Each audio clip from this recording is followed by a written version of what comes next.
Imagine a person who never talks to anyone, who just can't connect with people no matter how hard they try. Now picture this same person secretly handling the world's most complex case, completing the riskiest mission all on their own. Sounds crazy, right? Well, that's exactly the kind of story we're diving into. The movie today is The Accountant. It kicks off with a young boy named Chris. At first glance, everything seems normal. He's just a kid hanging out at home. But underneath, Chris is far from typical. In fact, he's dealing with something that sets him apart from everyone else. He has a problem. He can't seem to connect with people. And this condition even has a scientific name: autism.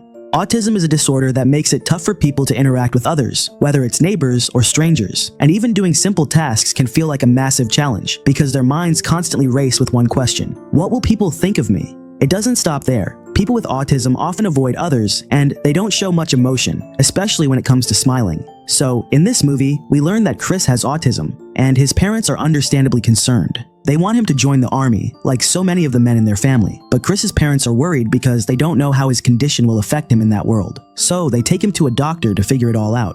The doctor explains that autism can't be cured, but he encourages them to focus on the positive aspects of Chris's life instead of his struggles. Because if you look past the challenges, Chris actually has some impressive strengths. He's brilliant when it comes to solving complicated problems, especially math. Complex equations? To him, they're a breeze. And once he starts something, he doesn't stop until it's done. The doctor suggests they use Chris's talents to his advantage and let go of the idea of him joining the army. While his parents are having this conversation, young Chris is sitting in the doctor's office, playing a game. But then, he loses a piece of his puzzle. It's a small thing, but it stresses him out big time. That's when a girl, another person with autism, steps in and hands him the missing piece. That small moment is a turning point for Chris's parents. They realize that maybe the army isn't the right path for him after all. So, they make the decision not to push him in that direction. Fast forward 25 years, and Chris is now an adult. He's become an accountant, running a small office where all kinds of people come to him with their problems. One day, a married couple walks in, explaining that they're drowning in debt. They took out a loan, and now they can't pay it back. Chris, being the genius he is, knows exactly how to help. He understands every law to the letter, and if needed, he knows exactly how to leverage it. So, he gives them the guidance they need to get back on track. The couple is so impressed by his skills, they invite him to come practice shooting at their property as a way to thank him for his help. Meanwhile, over at the US Treasury Department, the director, King, calls in one of his analysts, Medina, for a meeting. Medina has a dark past. She was once involved in a murder case that led to her serving time in jail. Now, King brings up her criminal history to blackmail her into doing his bidding. He tells Medina that if she wants to erase these past records, she's going to have to do something for him first. This sets off a chain of events that will pull all these characters, Chris, King, Medina, into a world of danger, deception, and high stakes. Trust me, things are about to get real interesting. The next morning, Chris gets a call from his boss, who hands him a photo. In the picture is an accountant, but not just any accountant. This one's involved in some shady dealings, working with a whole ring of criminals. His boss tells him that it's Chris's job to find this guy, and he's got 1 month to get it done. If he pulls it off, his job's safe. If not, well, he's out. Later that day, Chris is coming back from the office, and the first thing he does is blast his music full volume. After cranking the tunes, he grabs a heavy wooden stick and starts massaging his legs. Even after all these years, his childhood injuries still got a grip on him. It hasn't healed. In fact, it's only gotten worse. The pain has haunted him for so long that it even drove his mom to leave his dad, and that left a deep scar on him. Because of it, Chris has to take a pill every single night before bed to try and manage the pain.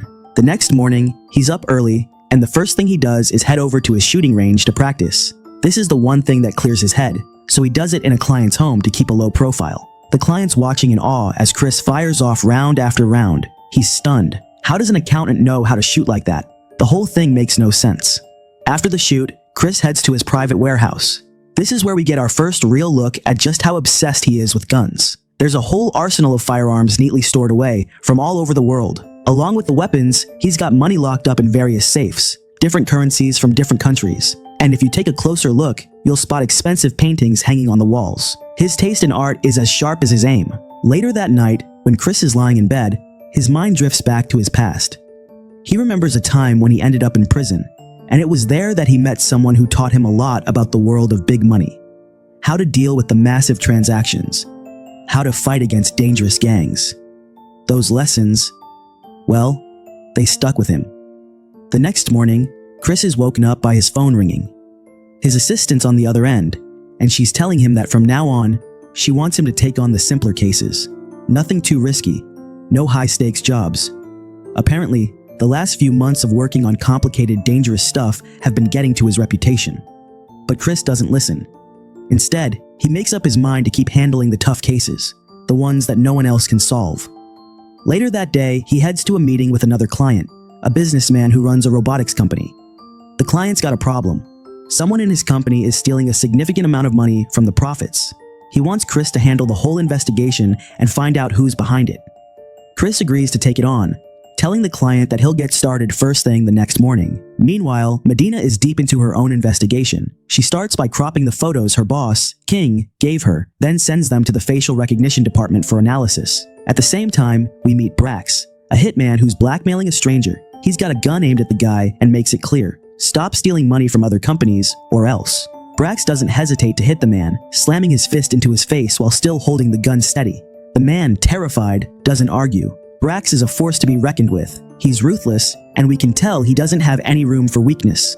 The next morning, Chris arrives at the robotics company to start his investigation. He enters the conference room where the financial meeting is supposed to take place, but there's something strange. There's a girl sleeping in the room. Reluctantly, he wakes her up, demanding that she introduce herself. She groggily tells him her name is Tina, and she's the company's accountant. Tina assumes they're both going to work together on the investigation, but Chris cuts her off, making it clear that he prefers to work alone. So, at this point, Tina doesn't need any help from anyone. Meanwhile, Medina gets a call from the facial mapping department, who tell her they found several more pictures from the ones Tina provided, along with a video clip. In the video, the person is fighting freely, and you can even hear the sound of his voice. It's clear now that they're onto something. At lunch, Tina tries to talk to Chris again. As usual, Chris reacts the same way he always does. He completely ignores her. But this time, Tina pushes a little further, telling him that she knows about his father. She even knows he had autism as a kid. Hearing this, Chris actually listens. He doesn't respond though, and just returns to his work. Chris heads straight to the conference room, where he begins scribbling complex equations on the whiteboard. As the board fills up, he moves to the wall and starts drawing there. Pretty soon, the entire wall and board are covered in his calculations. Meanwhile, Medina keeps listening to the audio recording, trying to match it with Chris's voice. Simultaneously, Chris finishes calculating all the financial transactions that have taken place in the company. And then it hits him. Someone's been siphoning profit money to another company that doesn't even exist. Chris tells Tina what he's figured out. Just then, one of the company's shareholders approaches Chris, asking who's behind this theft. Chris tells him he doesn't have the information just yet, but promises he'll have the answers soon. That night, a hitman named Brax enters the home of one of the company's shareholders. He injects the man with something and gives him two options. 1. Take the injection and die by his own hand, in which case his wife would receive all the insurance money. Or 2. Fight him and risk both of them dying. The shareholder, understandably, opts for the first option, ending his life. The next morning, Chris heads into the office like usual, but when he gets there, he notices the janitor is wiping away the equations he wrote on the whiteboard and walls. Chris immediately protests, telling the janitor to stop. But just then, the company owner steps in and informs him that one of their shareholders committed suicide the night before. The man left a note saying Chris should drop the investigation because he was the one responsible for the theft. Chris is crushed. It's the first time in his life that he hasn't been able to finish something he set out to do. Feeling frustrated, Chris goes home and vents his anger, taking a metal rod and repeatedly hitting himself with it. He remembers a painful moment from his childhood when his mom left them, and that memory only intensifies his rage. In a fit of anger, he snaps the rod in half.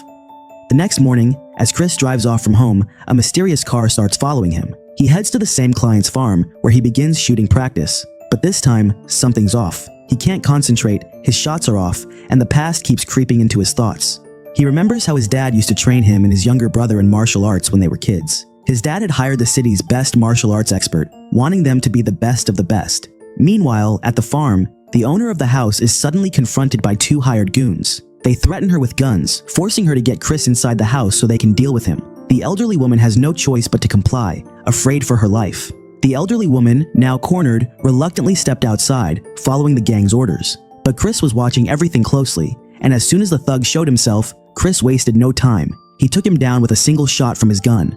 Now, the surviving gang member, along with the elderly woman and her husband, tried to make a run for it in a car, but Chris was right on their tail. And with perfect precision, he aimed at the car's tires and fired, bringing it to a screeching halt. He then rushed over, yanked the thug out of the vehicle, but didn't kill him right away. Instead, Chris interrogated him, demanding to know who sent him and what they wanted. The thug barely spoke, but revealed enough. He was there to murder Chris and Tina. That was all Chris needed to hear. He immediately finished the thug off with a bullet and, without a second thought, jumped in his car, heading straight for Tina's place. As Chris pulled up to Tina's apartment complex, a stranger was seen entering the building. Chris noticed the man stepping into the same elevator as Tina, so without hesitation, he ditched the elevator and took the stairs, racing up to intercept them. Meanwhile, Tina had just walked into her apartment when two delivery guys approached her, claiming they had a package for her. Tina knew immediately something was off. She'd never ordered anything. But before she could react, the delivery guys lunged at her. Thinking quickly, she managed to escape and hide in the bathroom. At that very moment, Chris barged into the apartment, gun in hand, and started firing. He took out the delivery guys in cold blood, then turned to Tina, demanding that she come with him immediately. He told her staying here was too dangerous, that it was only going to get worse from here on out. On the other side of town, Brax, an infamous hitman, was fuming after hearing his men had been taken out by some low-level accountant. He was livid. Meanwhile, Chris brought Tina to his personal safe house, a private compound. He told her to stay put and wait for his instructions. As Tina looked around the place, she couldn't help but notice the arsenal of guns and stacks of foreign currency scattered around. She was stunned. How did an accountant, of all people, have access to all this? And what did he use it all for? Unable to hold back, Tina asked Chris, but he didn't answer. He simply left, and she was left to piece it all together. One thing was clear to her now. Chris was far from ordinary. Back at her research lab, Medina was digging into the audio recordings they had, and what she found was disturbing. The voice on the tape belonged to someone who was either mentally unstable or suffering from some kind of illness. But Tina was too busy processing everything she'd just learned to focus on it. Afterward, Chris took Tina to a 5-star hotel and made arrangements for her to stay hidden there. As they settled in, Tina couldn't resist asking Chris once more where he had learned all his fighting skills. This time, he didn't ignore her. He told her that his father was an army officer and that he had taught him everything he knew. Then, in a quiet moment, he confided in Tina that he had autism. Because of that, he said, he found it difficult to connect with neighbors or strangers, even though he wanted to. He just couldn't make it happen. Tina, moved by his vulnerability, shared a story from her childhood. She told him about how, when she was a little girl, she had fallen in love with a dress. She wanted to buy it so badly, but her family didn't have the money. To save up, she started playing all kinds of games, hoping to make enough to buy it. But no matter how hard she tried, she never could. In that moment, as they both opened up about their pasts, a bond began to form between them. Tina, feeling a sudden surge of emotion, tried to kiss Chris, but he pulled back. He didn't reciprocate. Instead, he ignored her attempt and focused back on the job at hand. But Tina knew one thing for sure. Chris wasn't just some ordinary guy. Chris gets a tip that someone from that robotics company has stolen money, used it to buy company shares, and is now a shareholder, raking in double the profit. A while later, Chris heads out to the shareholder's house, but on the way, he spots a hitman named Brax lurking outside the place. Chris keeps his distance, staying out of sight, and starts following Brax. Eventually, Brax notices him, and the two of them end up exchanging gunfire. In the chaos, Brax manages to escape. Once the dust settles, Chris enters the shareholder's house, only to find the worst. The guy's been shot dead. He's lying there lifeless, a victim of a hit. Meanwhile, Medina is still on the case, and she soon uncovers the mystery man's identity. Chris, the accountant. But what throws her off is that Chris's profile shows his income, yet he's making way more donations than someone with his salary should be able to afford. Something's off about him, and something about his place just doesn't sit right with her. She decides to go talk to her boss, King, and spills all the details to him. At the same time, Chris returns to the hotel, only to find Tina peacefully sleeping. As he looks at her, memories from his childhood flood back, especially his father's advice on how to protect yourself and others from enemies. Chris realizes that as long as he stays there, Tina's safety is at risk, so he packs up his stuff and quietly leaves the hotel, leaving Tina behind. Back at the same time, King and Medina have launched an investigation into Chris's warehouse with the whole team. They find an arsenal of weapons, guns and gear so high-tech and top-tier that it blows their minds. These are the kind of weapons only found in the most secure facilities. Meanwhile, the robotics company's owner is having a conversation with Brax. We then learn that the owner hired Brax to take out every single shareholder, so he can eventually take full control of the company. Back to King, he dismisses the rest of the team and sits down with Medina for a private conversation. King asks Medina about her past and why she ended up in prison. Medina opens up saying that a bunch of drug dealers tried to push drugs onto her sister and she ended up having to kill one of them in self-defense. That's why she went to prison. After sharing that, Medina asks King why he's so obsessed with going after Chris. What's the real reason? That's when King opens up about his past and everything clicks into place. He explains, the footage and audio recordings you have, those murders Chris committed, the people he killed were some notorious gangsters. I know this because I was there too. I was there to take them out. But when I arrived at the building, I found that Chris had already killed them all. And then he held a gun to my head. But instead of pulling the trigger, he asked me, "Are you a good father?" And that threw me off. I remember being so surprised and afraid, and I said, "Yeah, I'm a good father. I have 2 kids, and I take good care of them." The crazy thing is, he let me go. And from that moment on, I couldn't stop thinking, who the hell was this accountant? I made it my mission to find him, but no matter how hard I tried, I couldn't track him down. And that's why I decided to retire from my job, because of that damn accountant. It was then that my phone rang, and a woman's voice came through. She told me in a strange, almost robotic tone, that there were some criminals in this city involved in black money transactions.